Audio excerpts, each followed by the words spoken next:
नमस्कार मित्रांनो, आज आपण अतिशय एका महत्त्वाच्या आणि उत्साहवर्धक विषयावरती बोलणार आहोत. विषयाचं नाव आहे भारतीय मध्यम उद्योजक ट्रम्प टेरिफशी म्हणजे अमेरिकन ट्रम्प शुल्काबरोबर कसं कॉम्पिटिशन करू शकतात, आपण स्पर्धा कशी करू शकतो. मित्रांनो, सध्या सर्व भारताला आज एक चिंता पडली आहे, ती म्हणजे आपण अमेरिकेने लादलेल्या ट्रम्प टेरिफचा सामना कसा करू शकतो. हे अतिशय महत्त्वाची चिंता आहे. मित्रांनो, याचं उत्तर अतिशय सुंदर आहे. मी अतिशय एक छान पुस्तक वाचत होतो, बोर्डरूममध्ये मला एक खूप छान संदर्भ मिळाला. अगदी हीच परिस्थिती 1947 नंतर आपल्या जपानवरती होती. जपानने दुसऱ्या महायुद्धामध्ये पूर्ण बेचिराख झालेला होता. तुम्हाला सर्वांना माहिती आहे, हिरोशिमा आणि नागासाकीला 9 ऑगस्ट आणि 6 ऑगस्ट या दोन भयानक दिवशी त्यांच्यावरती अणुबॉम्ब पडले आणि जपान बेचिराख झाला. पण ह्या सगळ्या गंभीर परिस्थितीमध्ये जपान फक्त एकाच मुद्द्यावरती बाहेर आला आणि त्याचं नाव आहे क्वालिटी. तुम्हाला ऐकायला विशेष वाटेल की दोन महत्त्वाचे लोक त्यामध्ये अमेरिकन लोकांनीच त्यांना मदत केली आणि पहिलं नाव होतं एडवर्ड डेमिंग आणि त्याच्यानंतर एडवर्ड डेमिंग अँड जोसेफ जुरान ह्या दोन अमेरिकन लोकांनी 1950 साली ते जपानला गेले. त्यांचं अमेरिकेत कुणीच ऐकत नव्हतं आणि फक्त गुणवत्ता कशी असली पाहिजे त्यांचं म्हणणं होतं. आपला माल कसा येतो, गुणवत्तादार आहे का, क्वालिटी इन प्रोसेस कशी असते. त्यांनी एक वेगवेगळ्या काही पुस्तकं लिहिली. साधारणतः 1950 ते 1970 ह्या काळामध्ये 14,700 इंजिनियर्स लोकांना त्यांनी जपानमध्ये ट्रेन केलं. आणि बघा 1980ला काय परिस्थिती निर्माण झाली. जे लोक नेहमी प्रश्न विचारतात की गुणवत्तेचा खरंच काय फायदा होतो का, माझ्या कंपनीच्या ऑपरेटर लोकांना किंवा माझ्या कंपनीच्या वर्कर लोकांना, माझ्या लोकांच्या कर्मचाऱ्यांना, जो एक शॉपफ्लोअरचा कर्मचारी आहे त्यांना ट्रेनिंग देऊन खरंच त्याचा काय फायदा होतो का, लोकांना ट्रेनिंग देऊन त्याचा फायदा होतो की नाही. याचं सर्वात सुंदर उत्तर म्हणजे 1980ला अतिशय सुंदर एक टी व्हीवरती प्रोग्राम झाला अमेरिकेच्या आणि त्याचं नाव होतं if Japan can then why we can not.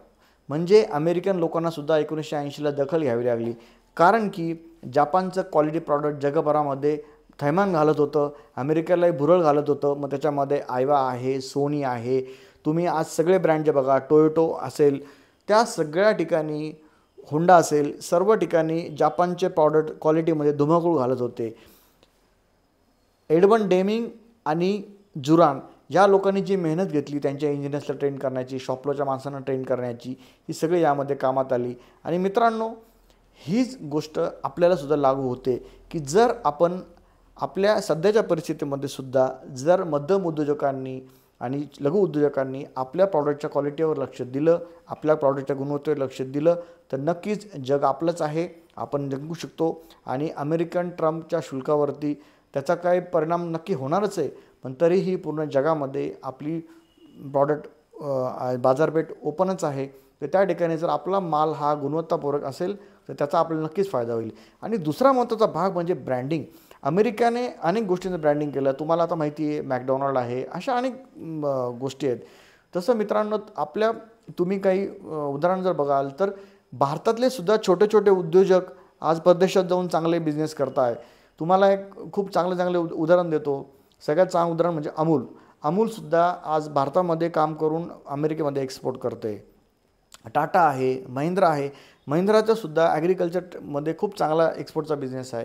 Even एवढंच नाही, तुम्हाला एक खूप छान केस स्टडी सांगतो की जे तुम्हाला ऐकून खूप आनंद वाटेल की ट्रॅव्हल इंडस्ट्रीमधला छोटासा एक एजन्सी जिने अमेरिकेमध्ये धुमाकूळ घातला आहे आणि जी एक 2000 साली भारतातली छोटे लघु उद्योजक होतं.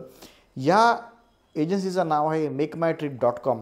मित्रांनो, मेकमायट्रिप.comची केस स्टडी म्हणजे तो आपल्या सर्वांसाठी अतिशय चांगला धडा आहे की जर आपण चांगली गुणवत्ता ठेवली, कमिटमेंट ठेवली, ब्रँडिंग ठेवलं तर नक्कीच आपण अमेरिकेतसुद्धा धुमाकूळ घालू शकतो.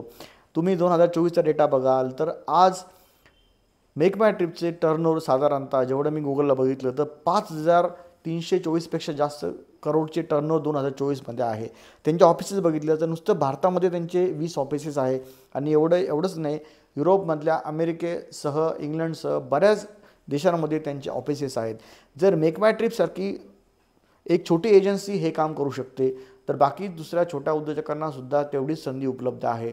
म्हणून मित्रांनो, मी नक्कीच तुम्हाला सजेस्ट करेल आणि माझं तुम्हाला सजेशन आहे की जर आपल्याला अमेरिकन ट्रम्प शुल्काला अमेरिकेने लादलेल्या ज्या आपल्याला जो एक